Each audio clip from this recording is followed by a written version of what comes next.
Hello दोस्तों, welcome back to my channel. मैं थोल्ला भाई पेकी में आपका स्वागत है। तो दोस्तों, आज का जो आपका टॉपिक है वो है चैप्टर 1 क्लास 12th फिजिक्स, विद्युत आवेश कूलाम का नियम तथा विद्युत क्षेत्र, जो कि एनसीईआरटी का पैटर्न है। और आज आपका जो टॉपिक होगा वो विद्युत क्षेत्र की तीव्रता और विद्युत द्विध्रुव आघूर्ण होगा, जो कि बहुत ज़्यादा इंपॉर्टेंट है क्योंकि उससे रिलेटेड आपके डेरिवेशन और न्यूमेरिकल्स बनते हैं। तो ज़्यादा टाइम ना बर्बाद करते हुए बढ़ते अपने टॉपिक की ओर।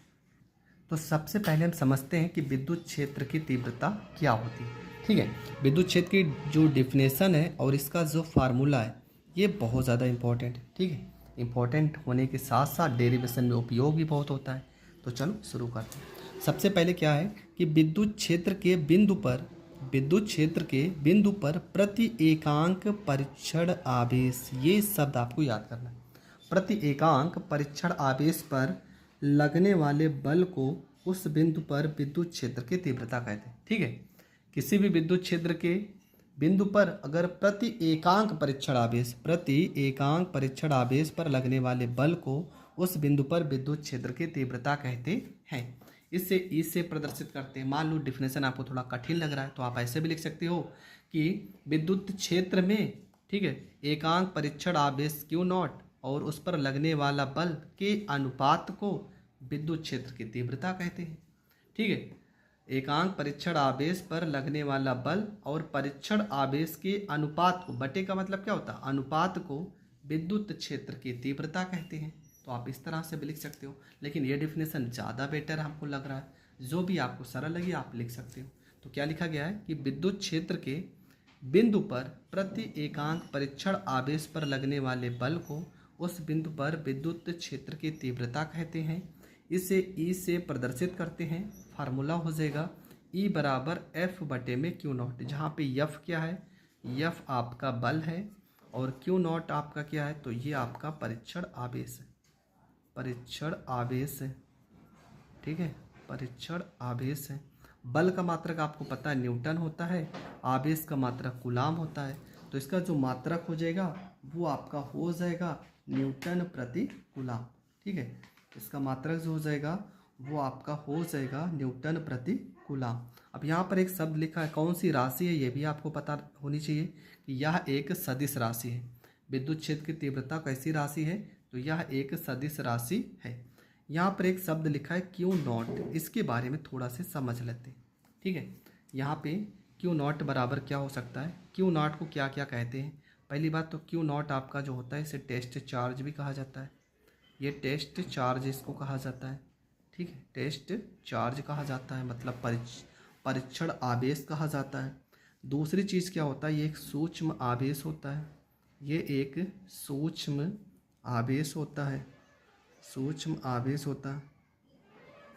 दूसरी चीज़ ये हमेशा धनात्मक होता है, ये हमेशा धनात्मक आवेश होता है।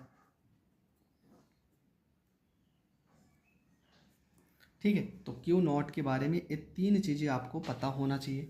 इसे टेस्ट चार्ज कहते हैं, सूक्ष्म आवेश होता है, धनात्मक आवेश होता है। हाँ, राशि अगर पूछेगा तो राशि तो आपको अदिश ही बताना है कि क्यू नॉट एक अदिश राशि है। परीक्षण आवेश को हम अदिश राशि कहते हैं। आपने पढ़ा होगा एफ का एक फार्मूला पढ़ा था, एफ बराबर में 1/4 पाई एप्सिलॉन नॉट, यहाँ पे Q1 Q2 बटे में यहाँ पे R²। ठीक है, यहाँ पे हम रख भी सकते हैं। ठीक है, आने वाले इसका जो नेक्स्ट वीडियो होगा वहाँ पर इसके हम डेरिवेशन को भी क्लियर करेंगे, तो वहाँ पे हम इसके बारे में अच्छे से समझेंगे। यहाँ पे सिर्फ हम विद्युत क्षेत्र की तीव्रता के बारे में पढ़ रहे हैं, तो उसके बारे में हम ज़्यादा नहीं सोचेंगे। हाँ, राशि आपको याद कर लेना है, इसका मात्रक याद कर लेना है, न्यूटन प्रति कूलाम हो जाएगा। ठीक है, वोल्ट प्रति मीटर भी इसका मात्रक होता है, तो उसका मात्रक वोल्ट प्रति मीटर भी हम कहीं कहीं पर लिखेंगे, जहाँ पे ज़रूरत होगा हम लिख देंगे।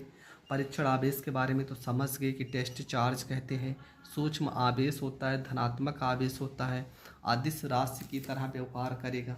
ठीक है, तो इतना चीज़ आपको विद्युत क्षेत्र की तीव्रता के बारे में पता होना चाहिए। अगला आता है विद्युत द्विध्रुव आघूर्ण। ठीक है, विद्युत द्विध्रुव आघूर्ण, मान लेते हैं यहाँ पे कोई द्विध्रुव आघूर्ण है। अब द्विध्रुव आघूर्ण किसे कहते हैं, मान लेते हैं यहाँ पे कोई प्लस क्यों आवेश है, यहाँ पे भी प्लस क्यों है, चाहे माइनस हो सकता है। इनके बीच की निम्नतम दूरी मान लेते हैं 2D है। ठीक है, 2D क्यों मान ले रहे हैं, मान लो यहाँ पे मध्य बिंदु O है, ये आपका D हो गया, ये यहाँ से लेके यहाँ तक डी हो गया, यहाँ से लेके यहाँ तक डी, और यहाँ से लेके यहाँ तक डी, और जब दोनों को जोड़ेंगे तो डी प्लस डी 2D हो जाएगा। तो इसी से हम इस डेफिनेशन को याद कर लेंगे। ठीक है, क्या लिखा है, समान परिमाण, देखो परिमाण समान है, ये भी प्लस क्यों है, ये भी प्लस क्यों है, माइनस भी हो सकता है, हमने क्या कहा कि प्लस भी हो सकता है माइनस भी हो सकता है, लेकिन क्यों ही रहना चाहिए, यहाँ क्यों है तो यहाँ भी क्यों होना चाहिए। तो लिखा समान परिमाण तथा विपरीत प्रकृति के दो आवेश, आवेश अलग अलग हो सकते हैं, यहाँ प्लस है तो माइनस हो सकता है। ठीक है, वैसे माइनस वाला यही वाला केस लेके हम चलते हैं, ज़्यादा सही रहेगा कि समान परिमाण तथा विपरीत प्रकृति के दो आवेश न्यूनतम दूरी पर, ठीक है, न्यूनतम दूरी पर रखे हैं, न्यूनतम दूरी पर रखे हैं तो आवेश मतलब क्यों, और न्यूनतम दूरी मतलब 2D के गुणनफल को विद्युत द्विध्रुव आघूर्ण कहते हैं। बस इतना ही तो लिखना है। क्या लिखना है कि समान परिमाण तथा विपरीत प्रकृति के दो आवेश निम्नतम दूरी पर रखे गए हों तो आवेश मतलब आवेश और इनके बीच की निम्नतम दूरी मतलब कि 2D के गुणनफल को विद्युत द्विध्रुव आघूर्ण कहते हैं। इससे P से प्रदर्शित करते हैं। फार्मूला क्या हो जाएगा, P बराबर में 2QD। ठीक है, मात्रा क्या हो जाएगा, आवेश का मात्रा क्या हो जाएगा, कूलाम हो जाएगा। 2D मतलब दूरी, दूरी का मात्रक मीटर हो जाएगा।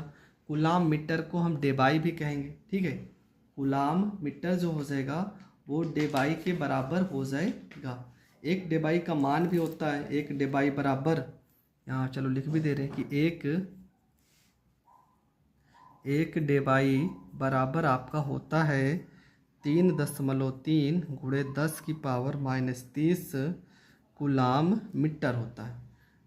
उसके बाद यह कैसी राशि है, तो यह एक सदिश राशि है। इसका बीमा निकालेंगे तो आवेश की बीमा होती है AT हो जाएगा और दूरी की बीमा हो जाएगी L, तो LTA ये इसका बीमा हो जाएगा। ठीक है, तो इसके बारे में इतनी चीज़ तो आपको पता ही होना चाहिए जितनी चीज़ें मैंने यहाँ पे समझा दी। ठीक है, इसका एक सवाल हम कर लेते हैं छोटा सा, अगर पेपर में आ भी जाएगा तो आप आसानी से कर सकते हैं। तो प्रश्न है आपका कि 10 माइक्रोकूलाम के दो बराबर तथा विपरीत आवेश एक दूसरे से 10 सेंटीमीटर की दूरी पर रखे गए हैं तो द्विध्रुव विद्युत द्विध्रुव आघूर्ण की गणना कीजिए। तो सबसे पहला काम हम क्या करेंगे, यहाँ पर हम चलो एक दर्शा भी दे रहे हैं, प्लस क्यों हो जाएगा माइनस क्यों हो जाएगा, क्योंकि बोला विपरीत आवेश।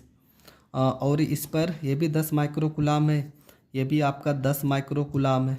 इनके बीच की देखो लिखा है एक दूसरे से 10 सेंटीमीटर, मतलब यहाँ से लेके यहाँ तक पूरी दूरी दे दिया गया है 10 सेंटीमीटर। यहाँ पे कुछ लोग कन्फ्यूज़न होते हैं कि यहाँ पे सिर्फ D का वैल्यू मान लेते हैं, ये पूरी दूरी है, इसका मतलब ये 2D का वैल्यू है। 2D बराबर आपका हो गया 10 सेंटीमीटर, इसको मीटर में चेंज करेंगे तो हो जाएगा 10 गुणे 10 की पावर -2 हो जाएगा, ये आपका मीटर में चेंज हो जाएगा। जबकि Q का वैल्यू दिया गया आपका 10 माइक्रोकूलाम, यहाँ पे 10 हो जाएगा, माइक्रो हटाएंगे 10 की पावर -6 और यहाँ पे आपका हो जाएगा कूलाम।